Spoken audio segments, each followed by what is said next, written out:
All right, ladies and gentlemen, welcome to the newest episode of Kinetic Impressions Movie Review. My man, introduce the thingy. Hey everybody, I'm Andy, and this is once again Arnie Diaz, and today we're going to do the Children of Men. And I'm really excited about this film. This is a a science fiction thriller directed by Alfonso Cuaron, and this is set in the not too distant future of the year 2027 when humanity is facing extinction from a global infertility crisis. So it takes place in London 2027 in this dystopian world where humans have been incapable of reproducing for 18 years for an unknown reason, meaning the imminent extinction of the species. Britain is one of the remaining civilized societies on the planet, which has resulted in people wanting to immigrate there. As such, it has become a police state, and in order to handle the immigrants who are placed into refugee and they've had to handle immigration with refugee camps. When infertility threatens mankind with extinction and the last child born has perished, a disillusioned bureaucrat, Clive Owen, becomes the unlikely champion in the fight for the survival of Earth's population. He must face down his own demons and protect the planet's last remaining hope from danger. Arnie, what are your overall thoughts on this movie? So I think you are aware that I absolutely adore this movie. Yeah. So I took the liberty of writing a little bit of a film analysis. I realize that's not something we usually do, but I have some words that I would really just like to give out to the world while we're doing this. So this is not going to be too long. I'm going to make sure to be quick, but just a small film analysis of Children of Men. On the surface, Children of Men is a story about escape. Its story takes its characters through many situations and scenes that are horrific, and we are thrust on a journey that takes those characters through these situations to an eventual hopeful conclusion. Alfonso Cuaron crafted a film about the worst of humanity, but it is also about the escape from our worst reality into a brighter, more hopeful reality. The film is not easy to watch, and I believe that is by design. It is my feeling that the film is meant to show humanity at its worst. And you cannot talk about this film without not talking about the current political subtext that is taking place in our world that is also paralleled in the film. The world created by this filmmaker is absolutely fictionalized possible reality that takes notes from our current socioeconomic and political grievances and downfalls. And with its core, I do believe that it is a story about hope. What follows is an achievement in filmmaking, the likes of which I had not seen since 2006 when this movie was released. Alfonso Cuaron crafted a film that is both a masterwork of small detail and a subtextual grand design. Its script and characters are nuanced so that they are representative of humanity's struggle to survive. So, in essence, I really like this movie. I think we're going to go ahead and dive into the story first, I believe. So I think, like I said in that little opening, the story is the story of our possible future, but in a deeper level, the story is about a guy, man. The story is about a man seeking redemption, but it's also a man seeking within redemption for himself, but also within a world that is falling apart. And through his redemption is a story of hope for all of humanity. And I just adore this. I adore the story and I adore this movie. What are your thoughts on this, on the overall movie, sir? Oh, sorry, the story. Yeah, the story hits hard in all regards. It is exactly what you said. It has so much to do with our current political climate. What just in the during the story when they mention things like immigration is what they blame for the fall of this, or people, we should have seen this coming years before, things were happening, like the flu vaccines and all this stuff. And like they really do hit hard on things that are happening now.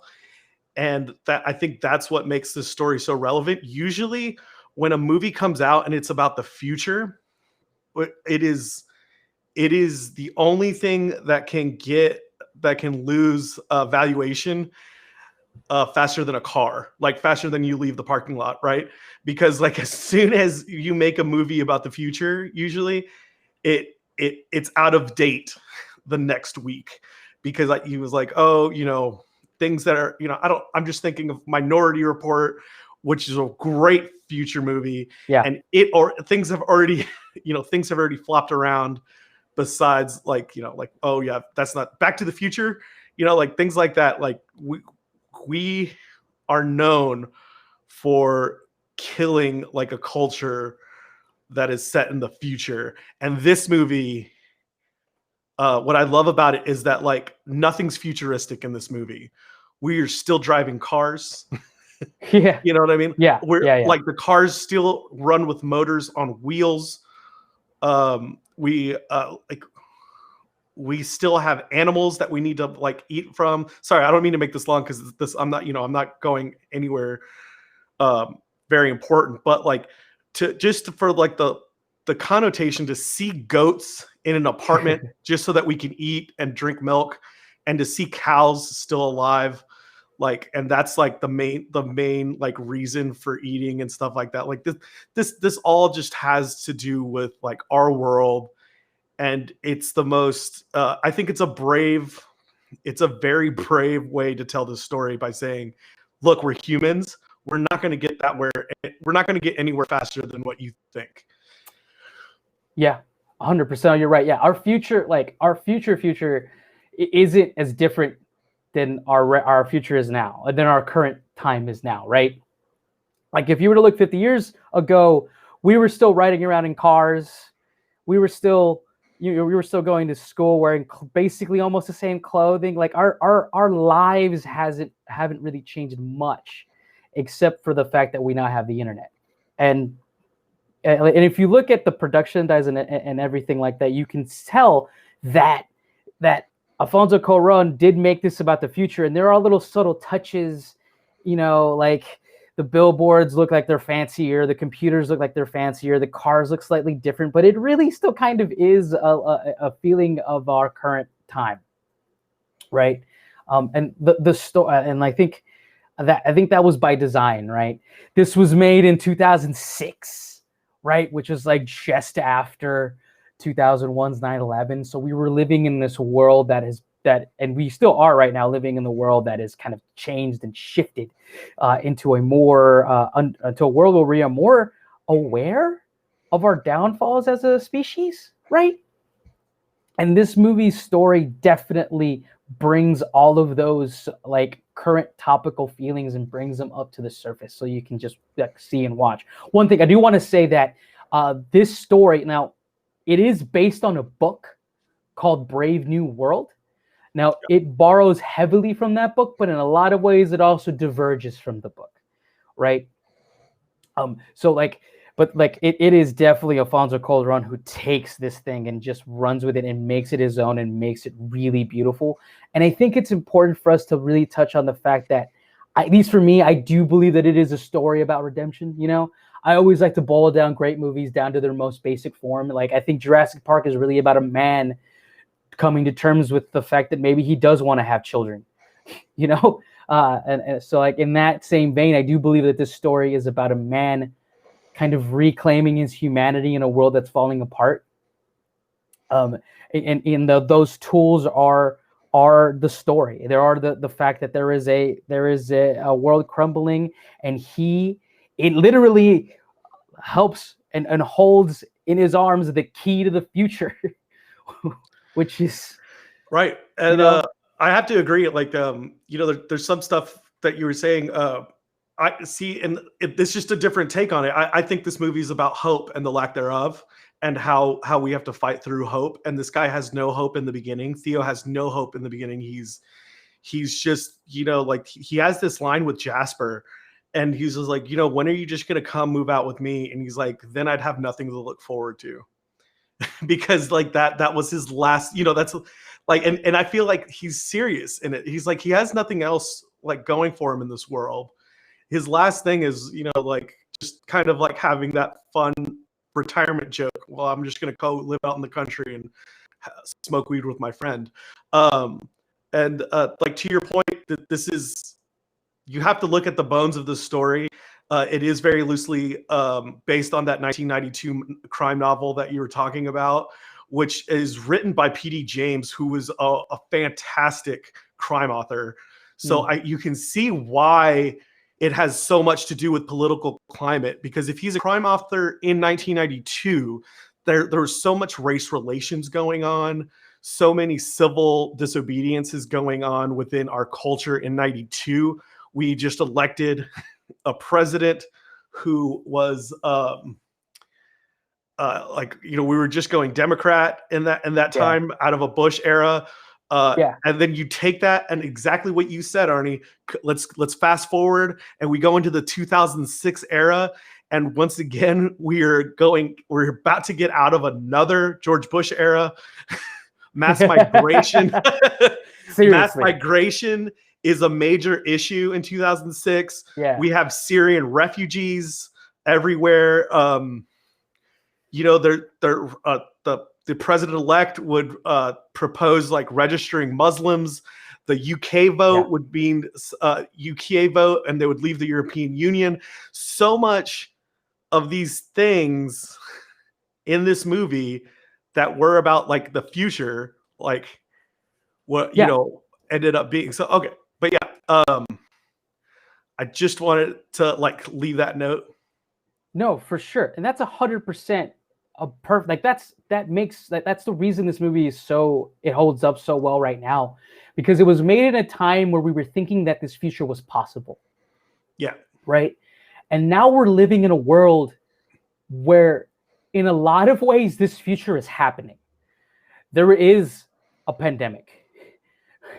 There is unrest. There is fascism rising in the United States and in Britain. The Brexit movement is a populist thing that is a nationalism thing, and nationalism is rising around the world, and that nationalism is causing fascism to rise within our world right now. And this movie hits the nail on the head of where we could be going. 14 years ago. That's funny, right? Yeah. Or 14 years ago. And like I do want to say, Alfonso, he was quoted in a documentary that he was doing very close to this. I'm taking quotes. They could be misconstrued, or I could be taking them misconstrued because I don't know in what form they were. But like, rule one in this film was to be about cognizability. Okay. He explained that in making this, he did not want to remake Blade Runner. He talked about it being the anti-Blade Runner when approaching this reality. Wow. That he's like, that was difficult for the art department, because I would say, I don't want inventiveness. I want references to life. He was quoted saying that to the art team, and I think that is such a beautiful thing, because that's exactly what you and I have just been talking about for these first 5 minutes of this movie review. Yeah. And I just wanted to hint at that right before moving on. No, that's fantastic. Now that kind of hits to the core of why I think watching this movie, I think why we wanted to watch this movie, right? Yeah. I think we like you and I both adore this movie, and I think when it came out, it hit a chord. And that chord is being hit hard right now by the news and the world that we're living in right now. And like, it hit you and I so early on in 2006 when movies weren't like this yet. We weren't getting these yearly the way we're now. I would venture to say that we get a Children of Men style movie at least, if we don't find out about it for years to come. We at least get one two times a year, and we might find out about it a year from now. We might find about it the day it comes out, but we didn't used to get those types of movies. I would venture to say until 2010, when big budget films like these were coming out. and I love Yeah. this. I think one of but another thing that makes this movie fantastic are the characters. I think the characters play a big role. What Yeah. did you think about the characters? Oh man, the acting in this movie is so goddamn good. um, the characters do shape the reality of where you're in, right? So you've got Theo, who is this used to be former activist, now he's a bureaucrat, who is walking in this world just basically numb, right? His journey, obviously the protagonist of this film, but his journey, and it does become an ensemble piece, but eventually characters start falling off the map, of course, right?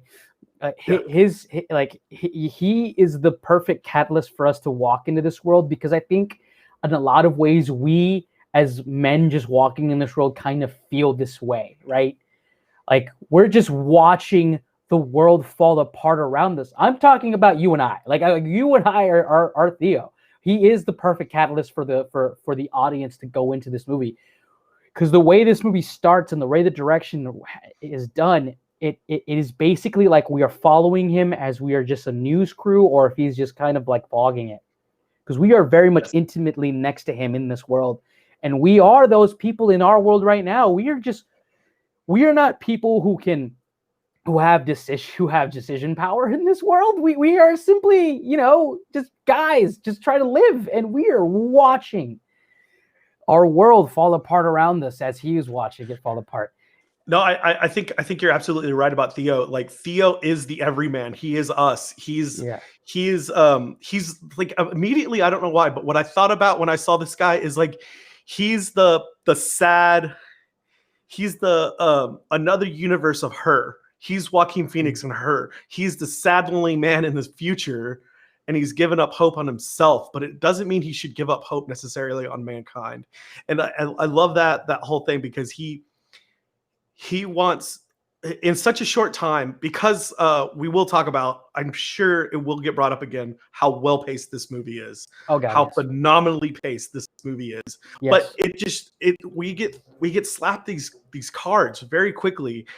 And I already feel for this guy, because you can tell he's sad. You can tell he's in a dark place right now. His wife embarks on him back. His wife comes back into his life after 20 years of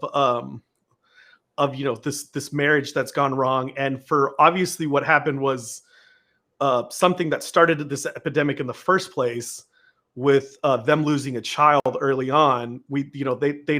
They don't reference, I don't know if they reference that it was the flu of some sort, or that it could have been that they lost a child. Oh, it was the flu.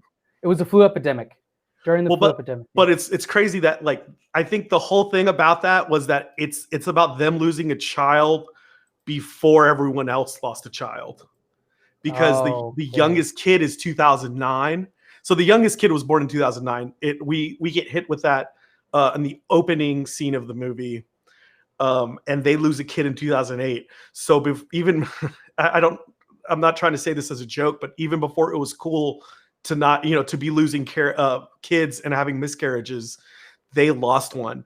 And I think it hit harder for them because it was not the shape that the world was in. And for her to come back in his life, and she doesn't know why she's back. He doesn't really trust her yet, but the trust that she instills, or the trust that she tells Key to trust him with, like Julianne tells Key to, like, trust Theo with your life. Yeah. Theo's the only one you can trust. Yeah. And I think it just reincarnates the love that he wants with Julianne. And even though, spoiler alert, we lose Julianne early in the movie, he really wants to be with, he wanted that love from her. And he realizes that if she trusted him so much with Key's life, then I think he owes it to himself, not even to her, to himself, to get Key to safety. And I think that's just like the inception. That's the smallest thought of that, what I got from Theo himself. No, that's 100% right. I think you're hitting the nail on the head right there about all of that. It's just, Um, I think we should and then if we talk about the other characters in this movie, right? Yeah. They're all like, it becomes an ensemble cast when we start to, we meet I forget the character's name, but Michael Caine. Yeah, Jasper Palmer. Jasper. We meet Jasper right after Theo goes into a coffee shop, and then he walks out of it and it gets exploded. So he has PTSD and goes talk to his friends, and he is dealing with the whole world very differently than Theo is, right? He's dealing with it with, seclusion and just doing drugs. And eventually we run into Julianne Moore's character. What was her name? Do you have her character? Her name is Julianne Taylor, Played by Julianne Moore. Yeah. That's where we get confused in this. For sure. And when we meet her, she's the one that brings in the world to him, right? She is the catalyst that brings in the new, the rest of the world into him, and into thrusting him onto this journey. And then from there, we run into the Fishers. And the Fishers are this, like, they're Antifa. They are the Antifa of that world. They are the people who are fighting the power. The eventual evolution of someone who the eventual evolution of what the anti-establishment protesters become. And then from that, we meet Key, who is like, she's so unassuming. And and so simple of a character, but at the same time really kind of exemplifies what we're trying to save, or what we should be trying to save, right? She is the hope, but she's also kind of childlike, right? She's very innocent in a lot of ways. Yeah, and I think the thing that hit hard with me is just like, man, no one's gonna accept. And they kept saying like a Fuji. And I never thought of the word Fuji. I didn't know. Maybe it's just not in my generation. I never knew what Fuji meant, like the way they were referring it to. And like they were saying like they're never going to trust an outsider. They're never going to trust a refugee to have this child. They're never going to accept that. And they call her a Fuji. And so like to know that like what we've called the scum of the earth now in this dystopian future is like, that's who's having our child. No one will accept that. And I think it's interesting in the characters, just like you're saying, that we meet throughout the whole time, that she finds Julian. Key somehow finds Julian, and their hope is in each other to like bring us through. But these characters are great. I think Jasper, we don't even get, like, we get to know Jasper for what, 2 seconds, and a couple scenes, and you're already hurt by his death so early on. Like, I mean, like I already feel for his wife. I'm like, how did you do that, man? Like, he's like, I'm not supposed to care for a character that you gave this much screen time to. Michael Caine does an amazing job at anything he does. I swear I will watch him make a crepe, because I bet you he can do that great. He's just impressed me with every acting skill that he has. But he's his character is actually based on John Lennon, if you can believe that. I read that somewhere. That is so interesting. But yeah, so like then we meet Julianne Taylor, and just like you said, she's this tough leader of this underground rebel group, right? And I just wanted to know, I can't find this guy's name, but I really hate this guy right now, because he always gains my trust for the first 5 minutes of a movie, and then he's the guy from Doctor Strange. I will find his name. I can't. Chiwetel Ejiofor? Yep, you said it. Chiwetel Ejiofor? Yeah.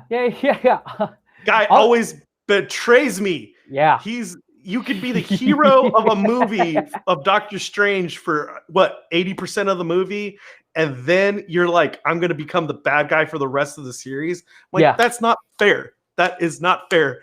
And that's what I was just like, I know I'm going to hate this guy in this movie. And guess what? I do hate him. But I did want to say, before moving on to any more characters, I just want to say, like, Luke, when we meet, no, his name is Luke, but we meet the other guy. Charlie Hunnam? The guy with the, yeah, Charlie Hunnam. Charlie I can't Hunnam. believe that's Charlie Hunnam. He doesn't even look like Charlie Hunnam, right? Like, I can't see his. I can't make out his eyes the whole movie. Like he's always squinting, or just the dreads just cover his face. That's Charlie Hunnam. Oh, this movie has a lot of early like roles for a bunch of people that like started killing it after this, for sure. Right, but like Charlie Hunnam is so great because I just remember Charlie Hunnam when he had long hair in what's the Freaks and Geeks, Undeclared, when he was in the show Undeclared as the theater guy. And I remember he had the long hair, so I kind of like, I felt like it was Charlie Hunnam. Then he gets all clean cut in Sons of Anarchy, and then just to go with the flow, like you meet that gypsy. The gypsy was great. I mean, like, barely any words, whole lot of character. Do you even understand a whole lot of character? Yeah. I felt for her dog. I was just like, wait a minute. What? Mariska, you're not going to get in the boat. Get in the boat, Mariska. This guy's dying. Like, come on. No one just got shot. Like, save the dog. Like, get over here. They're about to shoot this place up. Come on. How did she find the Underground Railroad so fast? I was like, what the hell? It's a lot of stuff going on at the same time. And like, you could, if you watch it like a couple times, you can see where it all blends. it speaks. No, and that's what's great. It's like where the guy gets shot. They were so close. They were so close to the Underground Railroad entrance because it's where the Ukrainian guy gets shot. Yeah. They literally have to pass him again. Like, oh hey, remember that time you almost died, Clive? Yeah, that was right here. Like, yeah. That's how it is. I think to wrap up the characters. Yeah, we're going crazy. Yeah.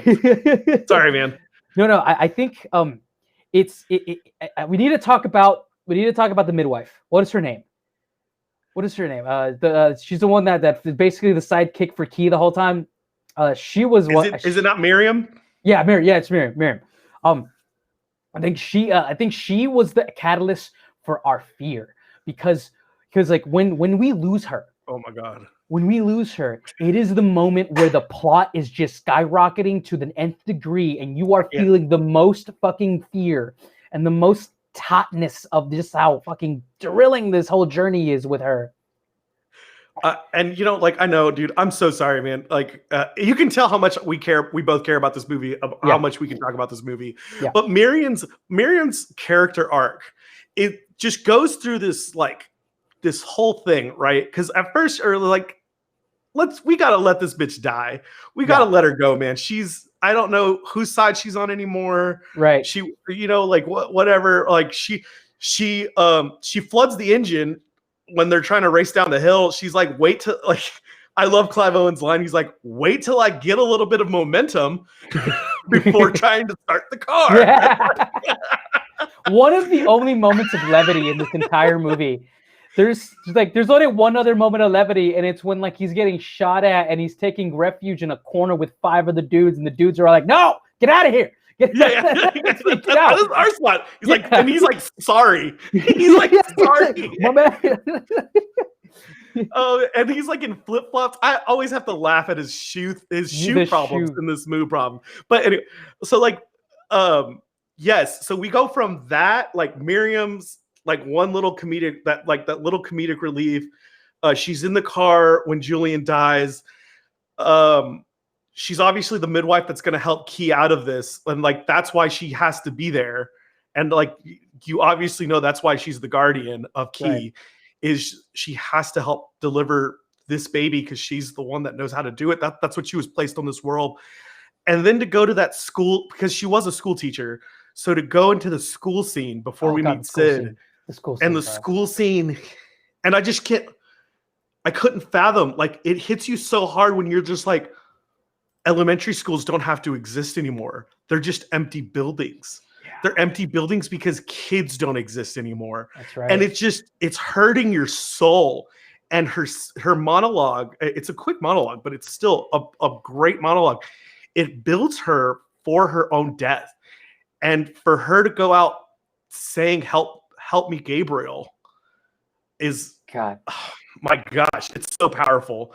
And I didn't think of somebody as meaningless as down the line in the character list was going to hit me that hard with her death. But I'm really glad you mentioned that, Arnie. Yeah, no, yeah. So, what do we talk about next? What's the next one? Directing, my boy.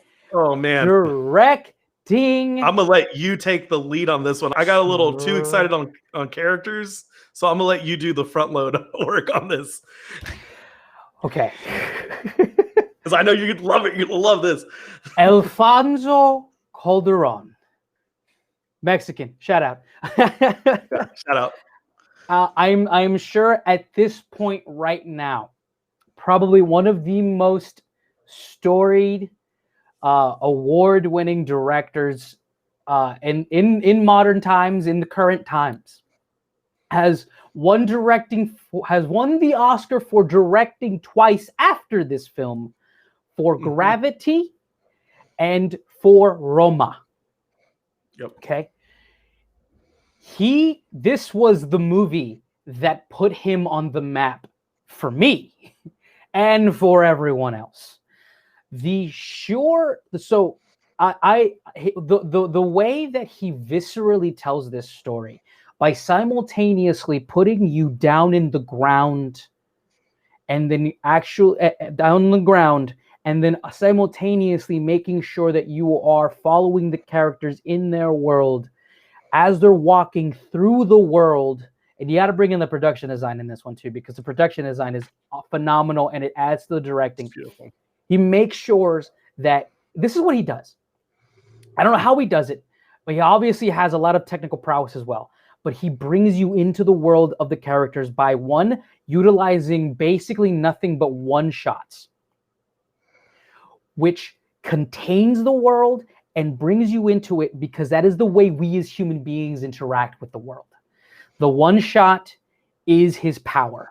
It is his superpower. It is what he has been working on and has been perfecting since he started making movies. And this movie is, I think, where he fucking nailed it and figured it out for the first time. And then if you bring in the production design that he is able to elevate, and everything is also elevated by the sheer detail, the detail that is brought into every single frame of this movie. If you watch this movie, please pay attention to the background. That was actually from a review that I read. That's not mine. the sheer amount of story detail that is simply brought into each frame of this movie, they flooded the streets of London. I don't know what set or whatever they did. They flooded the streets of this world, and they brought in the story with the sheer disarray, with everyone walking around with their tattered clothing, with the cages being brought up on the streets of London. All of this encapsulated in each single frame is just masterful storytelling. He is also able to bring in the nuance of the characters together. The scene where Theo is in Jasper's place and Theo is listening to Jasper explain to Key and to Miriam his story, the story of him, of his child, of his marriage. And it's literally a one shot. The entire thing is a one shot of Theo, who is an alcoholic, from filling up his flask to just standing there next to a corner and just listening to his own life being told. It's incredible. Like that scene alone is so fucking. It just brings out the humanity of the characters and the story at the same time. Arnie, I gotta reference one more scene that's exactly like that, and it's when he loses it after burying Julianne. Oh God, yes. Oh my God, I'm sorry that I had to cut you off because you're on a roll, but like falls. Yes, no, please. It is that brilliant moment where, and I love it. It's all around. It's not. It's acting too, which I'm so sad we haven't seen Clive Owen in more stuff lately. And he's been in a lot lately, but like in something this good, because he does such a phenomenal job. Fantastic. And when he what's up? Fantastic actor. Just yeah. And when he loses it, he's just gonna do his casual thing. You think he's gonna, like, you've seen him in every scene. He's just gonna have to look out into the world and say, "This is what I'm fucking in." Takes his cigarette and he just loses it. He doesn't even smoke the cigarette. He loses the cigarette in the ground, and he just has to like cry, and he knows that he has to get his shit together just to get back into this car, because I don't know, man. I lost it for that scene. There are beautiful portraits like that sprinkled throughout this film. It is a work of art. If I was to liken it to anything, it's like, this is kind of a weird reference, but if you know who Alex Ross is, he's a comic book artist, and every single one of his panels takes 3 to 4 days to complete, because he literally makes a work of art for each panel. That like he one of the best ones is called Kingdom Come. If you just read the comic book called Kingdom Come, it's a graphic novel. Every single frame is a painting. It is an intricate, beautifully spaced and created work of scene. And the attention to detail in this film is potent and just leaps off the screen in every single frame. And that is an achievement that only Alfonso Cuaron could have done. Yes, the direction is phenomenal. It's funny, like one of my most highlighted note, I can't say anywhere, but it was just so funny that you say what you said was well crafted and intelligent. Every scene, every little thing that is going on in the background, Alfonso is a mastermind. Those were my notes from just during the movie. I was like, because I'm just like, I couldn't believe every single intricacy, every single one shot is so detailed. It's immersive. And what I loved, something I loved is because we watched 1917 with a lot of one shots, and these one shots were, strategically placed, and they were very simplistic. And nothing against Sam Mendes on that specific thing, but they were very simplistic compared to this one shot. I'm thinking of the one right after the comedic scene that you just said, when he gets pushed out of the corner. He's getting shot out. He runs into a bus. There's some people in there, and you just see them looking around, and it's so busy. It's so busy, but you see so many things, and it's one of the best movies that I feel like I'm in the Call of Duty game. Yeah, in a lot of ways, you do feel like you're in a video game. You see that he's afraid of Charlie Hunnam. You see that he's afraid of him, and you can track him in most of the shots that he's running away from and hiding from, and that he's getting shot at, including his last shot, but even in the house or even in the apartment, and I think that attention to detail, he's trying to win your attention of look at everyone's face, look at how everyone's reacting to this anomaly. And so that you gain that momentum for that ending walking scene of, we're going to stop war. We are going to stop all war that's going on in this building, so that this newly born child and her mother can leave this building, and we can hear her baby crying. I think it's magnificent. Bro, that scene is probably one of the best scenes in cinema. Yes. Probably one of the best things to ever be put on celluloid, digital, what the fuck ever, in the history of humanity. Oh my God, the stairway scene, which is the climax of the film. Spoiler or whatever. It is beautiful. It is reverent, and it is so earned and well placed and managed It brings everything together, right? And when you cross that line, the most beautiful thing is just like when she crosses that line, you see that the refugees, like, you know, all the people, they're like, they don't care about the war that's going on. They don't care about the good guys and the bad guys fighting. They want to see this baby. They're willing to take a bullet to see this baby. And that's how it starts. And then you see the people fighting, you know, you see the like the Antifa people, basically. Yeah, fishers. Yeah. The fishers, you see them, they finally stop. And then like you're watching her go down the stairs and there's just shooting going on. And like the guy just calls a sign like, stop, ceasefire. And like they call this ceasefire for a second, just so that every soldier can get a glimpse of this baby. Just the sheer respect now that they have to. I don't know, man. I can't even. Words have just left me because that's the hope of humanity. The hope of humanity is walking down a war-torn stairway. Wow. Wow. Shout out to the director of photography who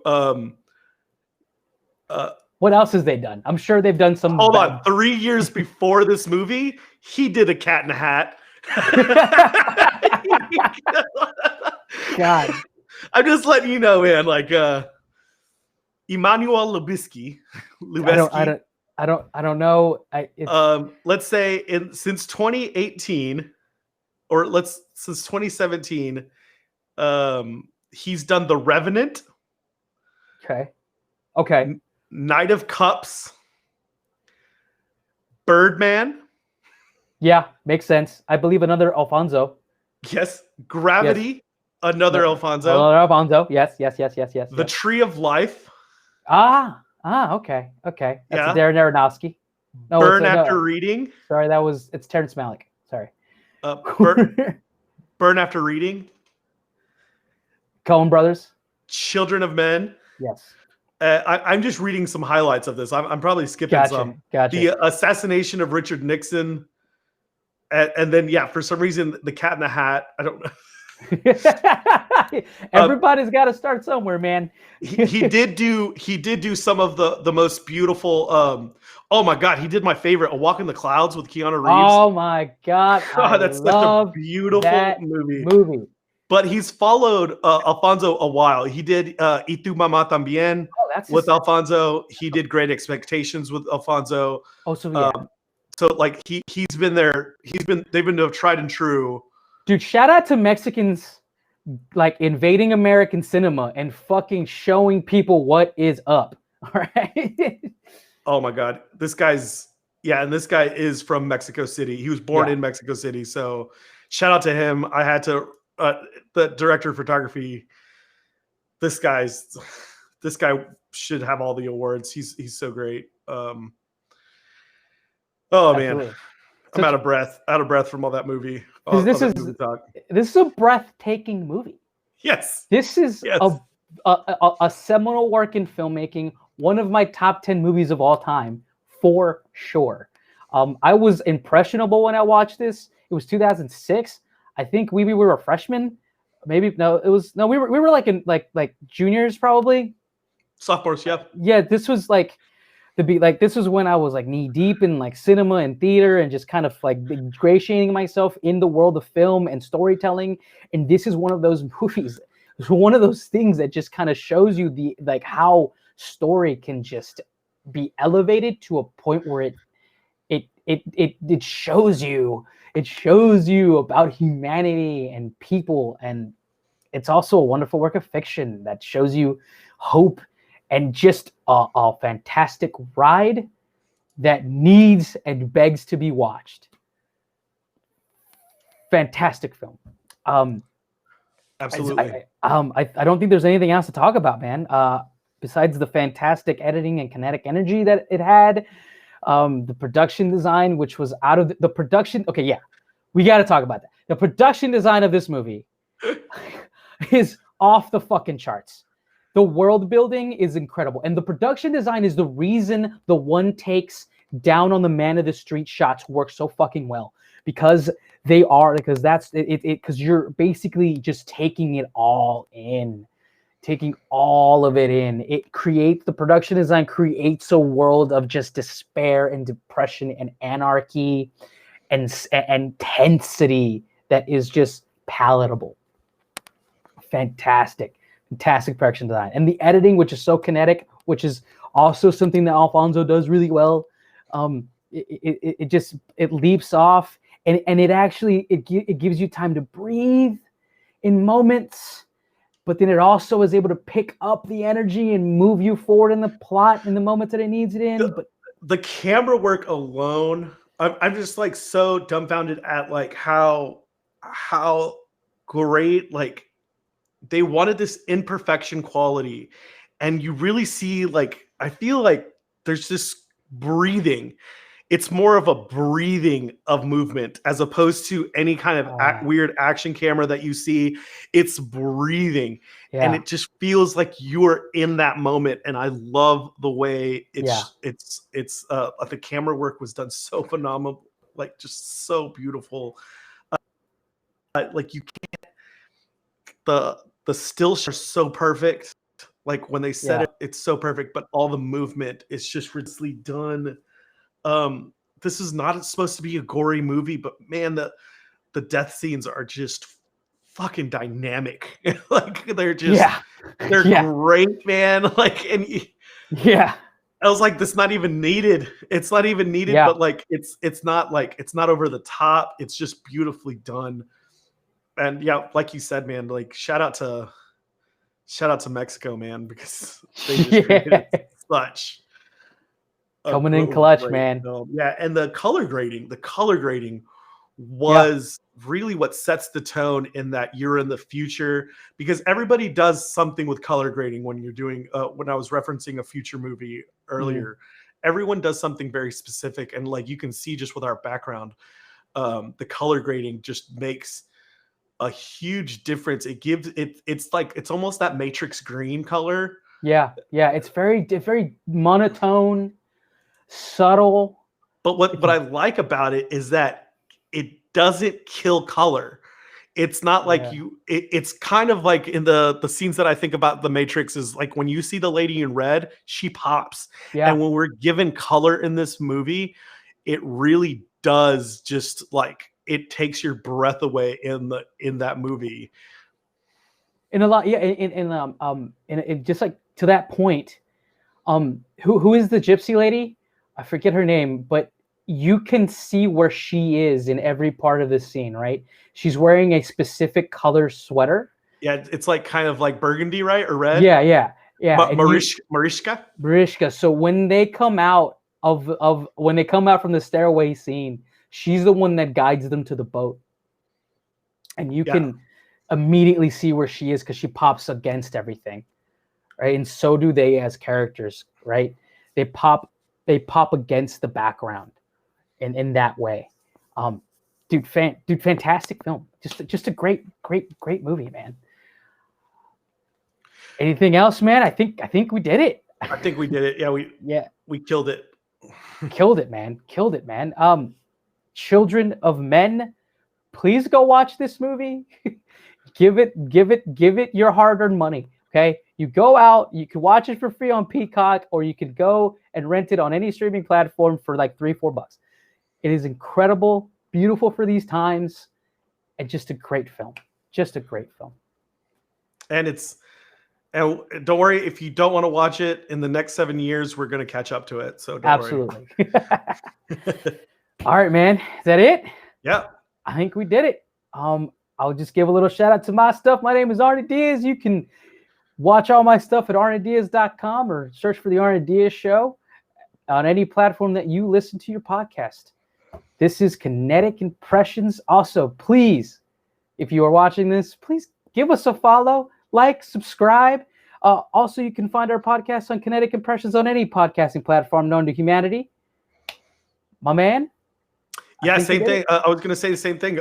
Like, comment, subscribe, please, on anything that we do. Go check out another one of our videos. Maybe if you didn't like this one, maybe we did something you did like. Maybe if you did like this one, we really did something already that you liked. If you hate us, go ahead and leave that in the comments too. And if you want to see something, if you want us to do something, we can. We're open to critiques, and we're open to suggestions on movies to watch. Because absolutely, we always love watching movies. Because as you know, every time we close a video, Arnie, what do we say? Watch a movie. Watch a damn movie. Watch a damn movie.